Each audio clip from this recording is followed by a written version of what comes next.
To the arrest, did you hear anything last night that would satisfy you or other mothers as to the bacteria in this water? The focus has been lead, but it seems that the officials up on that panel, EPA, state, city, have no real answer about anything else. No, and there are so many people. That's the thing, is that we've become so educated about all of the contaminants in our water, the health issues. So when we ask questions about certain specific bacteria and other contaminants in our water, we want answers. They're supposed to be the experts with the letters behind their name. They're supposed to be the ones that are protecting us. They're supposed to help us, and all we get is, I don't know. We don't test for that. And what did I say last night? What you're not testing for is killing people. So we get it. We know about the lead, the copper, we can protect ourselves from that, but what about the rest of the things? How many people, what is it, 200 people that have died from bacterial pneumonia since the water switch? So in less than 3 years? That's ridiculous. And the fact that I have to see an infectious diseases doctor now, there's another lady that got up and spoke about her, she almost died from bacteria, not lead. Bacteria. So that's what we got to defend ourselves against. It's like every year it's a new contaminant and a new thing that we're yelling and screaming about, and yet they shut us down. Oh no, it's fine. We haven't tested for it. We don't test for that. But you know, it's fine. In other cities, I don't care about other cities right now. There's no other city that has been through a disaster such as ours, a corrosion disaster such as ours, where our infrastructure is completely crumbling and all they're doing is dragging their feet. So stop talking about in other cities people have rashes too. Well, then fix them too. Fix them, because that's not right. You're not supposed to take a shower and get a blistering rash. I was gone for 4 days last week. My rash went away. I came back, it's all over my stomach, up my arms, and my back. So don't tell me it's in my head. Don't tell me it's psychosomatic, it's because of stress. Don't tell me any more lies. We're done with it. And last night, people showed it. We're tired of being lied to, and we're tired of being used, and we're tired of being placated like we're stupid. Sit down, honey. You know you said some big words. No. And stop saying we care about you. Why don't you show it? Again, they could have stopped it last night. They could have stopped these people from getting drug out last night, but instead they sat up there smiling away, looking at residents just getting run out. So will there be other town hall meetings, or is that a one-time deal? And will you attend them? It's one time. Yeah, we had better all attend it. All Flint residents need to start attending every single town hall to make sure what happened last night never happens again. Yep.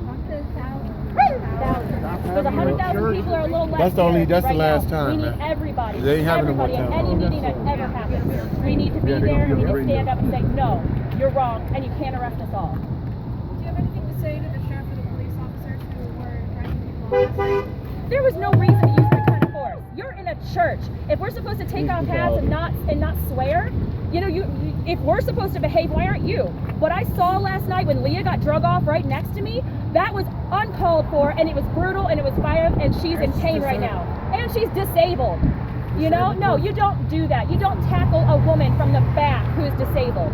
And just for asking questions. And Melissa, for the audience that's watching now, something was said last night that you had a problem with, a lot of people have. Yeah. One of the water experts was basically blaming the victim that for those who don't pay their poisonous water bill, you're ruining it for everyone else. Can you explain to the audience that might not know you're still paying for the water you can't drink? And they seem to be suggesting if you don't pay, you're ruining it for everybody else. Absolutely. They've been saying since the beginning, pay your water bills. Yes, you can't use your water, whatever. We pay 8 times the national average, the highest rates in the nation, in a city that is 41% at or below the poverty line, for water we cannot safely use, that we are getting sick from to this day. Still. And so what they told us is that, oh, well, with other people not paying their bills, that's why your bills are so high. We keep hearing this. Rich Baird said at a town hall, I think last year, he was like, well, 1/3 of you are paying your bills, the 2/3 aren't. You know, aren't the 2/3 of you mad? Or are 1/3 of you mad at the 2/3 that aren't? Shame on you. Shame on you for pitting the poor people against the poor. One, for the people that cannot afford to pay for poisoned water, cannot afford to pay $200 to $300 a month for water that's destroying our bodies and our homes. Or the people that say, no, I don't think I should have to pay. And I asked them last night, which one of you would happily pay $300 a month for water that's poisoning your children? Not one of them raised their hands. Do you think the people in Ann Arbor, if this was their situation, would be paying for the water? Absolutely not. And I think those pipes would be yanked out. Actually, in Ann Arbor, they found, what was 118 lead service lines with no lead problem. They got them yanked out. That was done quickly last year. So well, here we are still waiting with a huge lead problem, bacteria problem, all this other stuff with all these lead, galvanized, and copper pipes just rotting in the ground. Do you think that because the government isn't disclosing, or the EPA isn't disclosing the bacteria that they're not testing for, that they're not actively testing for bacteria that's leading to misdiagnoses and possibly more deaths, that doctors aren't looking for these kinds of bacteria?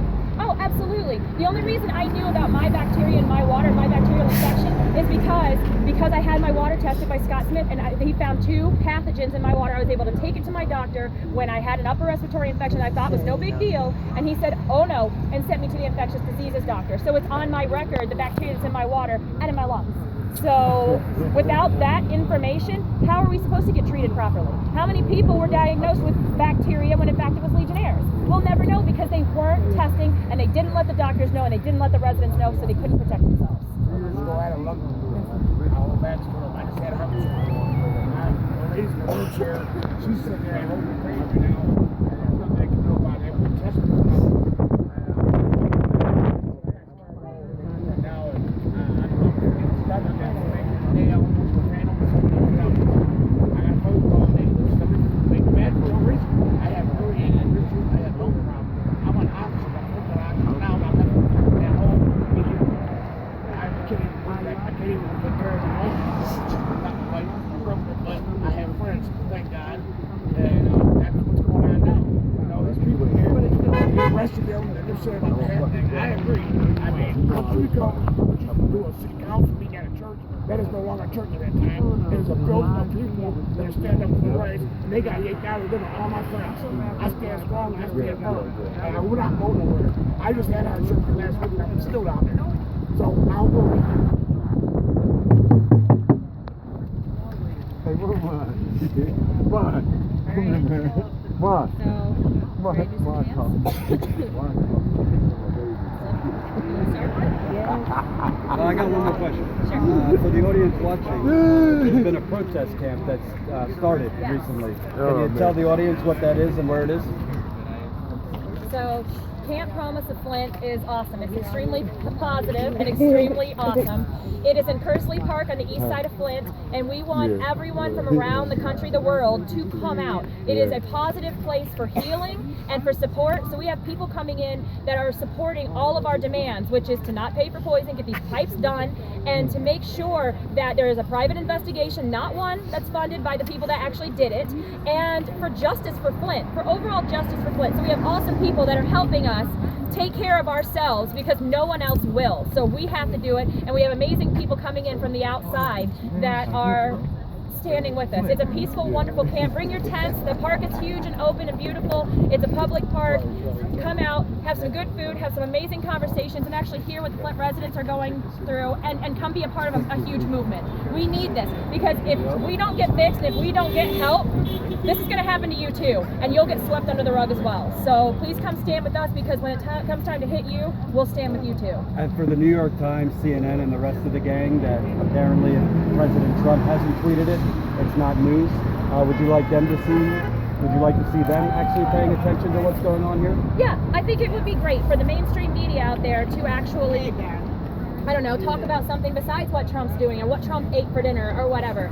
There's people dying here. There's 100,000 people that are sick, dying, and being neglected here. I kind of think that's a little more important. He bought the Air Force base over there. They can poison the kids over there. What about our kids? Yeah. What about the seniors? My dad can't even walk. They can't even turn. They thought he had this windshield. They thought he had, and he's doing this. He's a retired shot worker, a veteran. He can barely get out of his house. That's the water, and they won't test him for it. And it breaks my heart. That's my father. I'm getting ready, I know. I'm done. Trump needs to do something. Somebody needs to do something. We're here. Oh, yeah. Hey, we're all here. And there's more to come. Everybody needs to come. I'm fucking got bed rest for 2 weeks and I'm down here. I just had heart surgery. I'm there. I ain't sick.